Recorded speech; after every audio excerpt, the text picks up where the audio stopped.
तो एक क्वेश्चन करते हैं, the equation of the plane containing the straight line, है ना, ये तो इस प्लेन में ही है, ये वाली straight line, and perpendicular to the plane containing the straight lines, है ना, ये दो स्ट्रेट लाइंस। तो ऐसा करते हैं, इसको तो पहले विजुलाइज करते हैं जरा, है ना। विजुलाइजेशन, है ना, काफ़ी इंपॉर्टेंट है इसमें प्लेन वाले क्वेश्चंस में। सपोज ये वाला प्लेन, तो ये प्लेन है ना, जिसकी इक्वेशन अपने को निकालनी है ना। इस वाले प्लेन में ये एक पर्टिकुलर कोई स्ट्रेट लाइन है, इसको बना नहीं रहे अभी अपन। दूसरा प्लेन जो है वो इस प्लेन के परपेंडिकुलर है, मतलब दूसरा प्लेन यदि अपन बनाए हैं, दूसरा प्लेन कुछ इस टाइप से है, दूसरा प्लेन कुछ इस टाइप से है, जो कि इस वाले प्लेन के परपेंडिकुलर है ना। आप विजुलाइज कर रहे हैं, है ना, कुछ इस टाइप का है दूसरा वाला प्लेन। और ये वाली जो स्ट्रेट लाइंस हैं, ये दो स्ट्रेट लाइंस, ये दूसरे, ये हरे वाले प्लेन में है ना, कुछ इस टाइप से। एक लाइन यूं जा रही होगी और दूसरी लाइन जो है वो किसी भी तरह से कुछ इस टाइप से जा रही होगी, ठीक। तो हमारे पास में क्या है, एक तो इस प्लेन में एक स्ट्रेट लाइन है, ठीक। तो एक वेक्टर तो अपने को ये मिल जाएगा इस प्लेन में, इसको मैं b1 बोल देता हूँ। अच्छा, ये वाली जो दो स्ट्रेट लाइंस हैं L1 L2, है ना, इन लाइन से अपने को क्या मिल सकता है, इन लाइंस के परपेंडिकुलर जो वेक्टर होगा, है ना, इन लाइंस के परपेंडिकुलर जो वेक्टर होगा, इसको मैं b2 बोल देता हूँ, वो इस प्लेन के पैरेलल होगा, है ना। ये तो क्लियर है, क्योंकि ये दोनों प्लेन्स जो है परपेंडिकुलर हैं और ये दोनों लाइंस जो है ग्रीन वाले प्लेन में।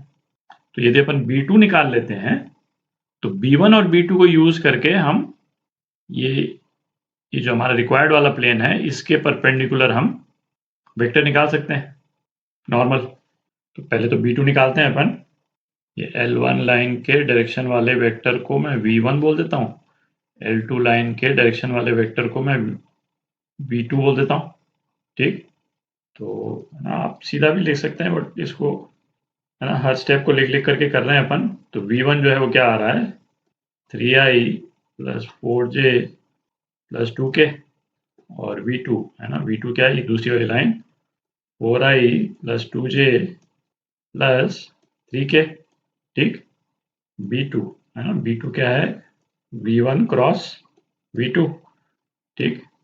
तो ये क्रॉस प्रोडक्ट निकालते हैं अपन, i j k, है ना, 3 4 2 4 2 3, ठीक। तो b2 जो है वो क्या आ जाता है, 8i minus j minus 10k, ठीक। तो अब इस वाले प्लेन में, है ना, ये वाली लाइन लाई करती है, तो एक पॉइंट जो है वो तो ओरिजिन ही हो गया, क्योंकि ये वाली लाइन जो है वो ओरिजिन से पास कर रही, और इस प्लेन के पैरेलल दो वेक्टर्स अपने पास में ये हो गए b1 और b2। तो अपने प्लेन की इक्वेशन जो है अपन इस वाले रिलेशन से निकाल लेंगे, r माइनस ए डॉट, है ना, अगेन ये स्केलर ट्रिपल प्रोडक्ट, ये 0 होना चाहिए, है ना, b1 क्रॉस b2 जो है वो नॉर्मल है, ठीक। तो, है ना, सीधा डिटर्मिनेंट ही लिख रहे हैं अपन, r माइनस ए, है ना। तो चलिए लिख देते हैं x minus 0, y minus 0, z minus 0। b1 के डायरेक्शन रेशियोज क्या हो गए, ये हो गए, ठीक, 2 3 और 4, 2 3 और 4। और b2 के डायरेक्शन रेशियोज क्या, 8 माइनस 1 और माइनस 10, है ना, ये इज इक्वल टू 0। डिटर्मिनेंट को आप खोल लेते हैं, यहीं पे लिख देता हूँ मैं, क्या इक्वेशन आ जाती है अपने पास, x minus 2y plus z is equal to 0। ये आपका आंसर, डी पार्ट। तो एक क्वेश्चन करते हैं, if the point 2 alpha beta lies on the plane which passes through the points, दो पॉइंट और दे रखे हैं, मतलब 3 पॉइंट दे रखे हैं प्लेन के ऊपर, हालांकि एक पॉइंट में, है ना, ये अल्फा बीटा भी है, और ये वाला प्लेन जो है is perpendicular to the plane, है ना, ये दूसरा प्लेन दे रखा है ना। अभी जो अपन ने पिछला क्वेश्चन किया, है ना, उसके काफी सिमिलर ही है, दो परपेंडिकुलर प्लेन्स दे रखे हैं अपने को, बस गिवन वाली चीजें थोड़ी सी डिफरेंट हैं। ये तो पहला वाला प्लेन हो गया, और अगेन, है ना, परपेंडिकुलर प्लेन अपन बनाए, तो इसके परपेंडिकुलर ये दूसरा वाला प्लेन है, ठीक, कुछ इस तरह से। तो इसको मैं पॉइंट ए बोल देता हूँ, इसको बी, इसको सी, है ना, ये पॉइंट बी और ये पॉइंट सी। तो एक वेक्टर जो प्लेन के पैरेलल है वो तो क्या हो जाएगा, वो तो बी सी हो जाएगा, और दूसरा वेक्टर जो प्लेन के पैरेलल है ना, वो क्या हो जाएगा, ये परपेंडिकुलर वाला प्लेन का नॉर्मल, ठीक। तो प्लेन के परपेंडिकुलर वाला जो नॉर्मल है ग्रीन वाले प्लेन का, इसको b1 बोल देते हैं, इसको B2 बोल देते हैं, है ना। तो मैं अब सीधा ही लिख रहा हूँ क्योंकि ये क्वेश्चन आप कर ही चुके हैं, इसी का बिल्कुल सिमिलर क्वेश्चन पिछला वाला।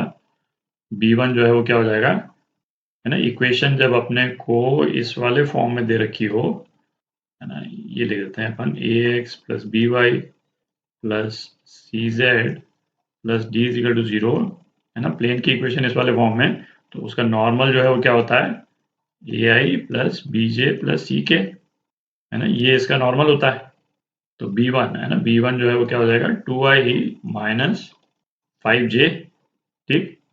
और B2 है ना, B2 अपन ये पॉइंट B और C से निकाल लेते हैं, तो क्या हो गया 4i minus 4j plus 6 minus 2, है ना, प्लस 4k, ठीक। तो पहले तो इस प्लेन की इक्वेशन निकाल लेते हैं अपन, है ना। सारी इन्फॉर्मेशन है ही अपने पास में, जो B के कोऑर्डिनेट्स हैं इसको यूज कर लेते हैं अपन, ठीक है। तो प्लेन की इक्वेशन ये क्या हो जाएगी, x minus 3 x minus 4 x minus 2 B1 B2 2 minus 5 0 और 4 माइनस 4 और 4 इज इक्वल टू 0।